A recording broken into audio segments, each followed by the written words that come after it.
கிறிஸ்துவுக்குள் அன்பான கர்த்தருடைய பிள்ளைகளே, இன்றைய வேத வசனமும் ஜெபமும் ஏசாயா தீர்க்கதரிசியின் புஸ்தகம் 1ஆம் அதிகாரம் 19ஆம் வசனம்.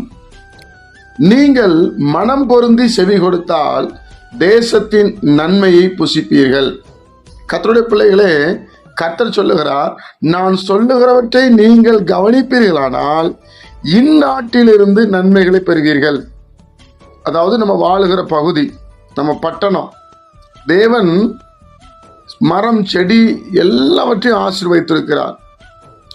நன்மைகளை பெறுவதற்கு சில ஆசீர்வாதங்களை வைத்திருக்கிறார். அதற்கு என்ன சொல்லுகிறார்? நீங்கள் மனம் பொருந்தி செவி கொடுக்கணும். என்னுடைய மனசுக்கு நீங்க ஏற்று வரணும். நான் தான் இதெல்லாம் உண்டாக்கினேன், நான் என்ன விரும்புகிறேன் என்பதை நீங்கள் செய்ய வேண்டும் என்று கர்த்தர் விரும்புகிறார். கர்த்தருடைய பிள்ளைகளே, நிறைய காரியங்களுக்கு ஆண்டவர் நமக்கு ஃப்ரீடம் கொடுக்கிறார். சில விஷயத்துல அவர் சொல்றதான் கேட்கணும்னு நினைக்கிறார். அதனால அவர் சொல்ற, மனம் பொருந்தி நீங்க செவி கொடுத்தால், நான் இதுக்கு முன்னாடி நான் தப்பு பண்ணேன், இனி தப்பு பண்ண மாட்டேன் ஆண்டவரே, இனி உங்களுக்கு சித்தமான செய்வேன் என்று சொன்னால், உங்க பக்கத்துல இருக்கிற அந்த ஆசீர்வாதம் உங்களுக்கு தெரியும், பக்கத்துல இருக்கிற நன்மைகள் நமக்கு தெரியும். அதைத்தான் வேதம் சொல்லுகிறது. தேசத்தின் நன்மைகள், நம்முடைய தேசத்துல சில நன்மைகள் இருக்கிறது, எல்லா தேசத்திலையும் நன்மைகள் இருக்கிறது. அந்த ஜனங்கள் ஆண்டவரை நோக்கி பார்க்க வேண்டும், மனம் பொருந்த வேண்டும். ஆண்டவருக்கு பிரியமில்லாத செய்தா உடனே தேவ பாதத்துல விழுந்த, ஆண்டவரை நான் என்ன செய்யணும், நான் என்ன செய்ய சித்தமாக இருக்கிறேன் என்று சொல்லி ஆண்டவரிடத்துல கேட்கிறவர்களாய் நாம் காணப்பட வேண்டும். அப்படி காணப்பட்டால் இந்த நாளுக்குரிய அந்த ஆசீர்வாதம், இந்த தேசத்துல இருக்கிற ஆசீர்வாதத்தை நாம் புசித்து சமாதானமா இருப்போம். அதைத்தான் அங்கே எழுதுகிறார். நான் சொல்லுகிறவற்றை நீங்கள் கவனிப்பீர்களானால். ஏன்னா நம்ம கவனிக்கவே மாட்டோம்.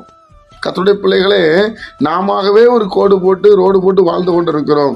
தேவனுடைய சித்தத்தின்படி நாம் ஒப்பு கொடுத்து ஒவ்வொரு நாளும் காலை வேளையில எழுந்து 2 கைகளை வானத்துக்கு நேரம் உயர்த்தி, ஆண்டவரே இன்னைக்கு நான் என்ன செய்ய சித்தமாக இருக்கிறேன், இன்றைக்கு நான் எங்கு செல்ல வேண்டும், எப்படி போகணும், என்ன பேசணும், யாருக்கிட்ட எப்படி நடந்துவிடணும், ஆண்டவரே எனக்குள்ள கோபம் இருக்கக்கூடாது, எரிச்சல் இருக்கக்கூடாது, பலவீனத்தினால ஹாஸ்பிட்டலுக்கு போகக்கூடாது, பிரச்சனைனால கோர்ட்டுக்கு போகக்கூடாது, ஆண்டவரே போராட்டத்தினால போலீஸ் ஸ்டேஷன் போகக்கூடாதுன்னு சொல்லி நம்ம ஜெபிக்கிறோமா?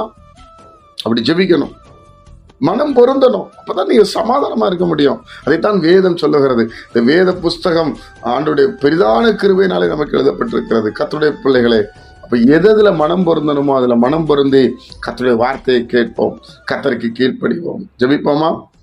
பிதாவே, உம்முடைய குமாரன் இயேசுவின் நாமத்துல வருகிறோம். இந்த நாளை நீர் எங்களுக்கு ஆசீர்வதித்து தாரும். சமாதானம் எங்களுக்குள்ள இருக்கட்டப்பா. இந்த நாள் எங்கு சென்றாலும் உடைய பிரசனத்தினால் நிரப்பும்.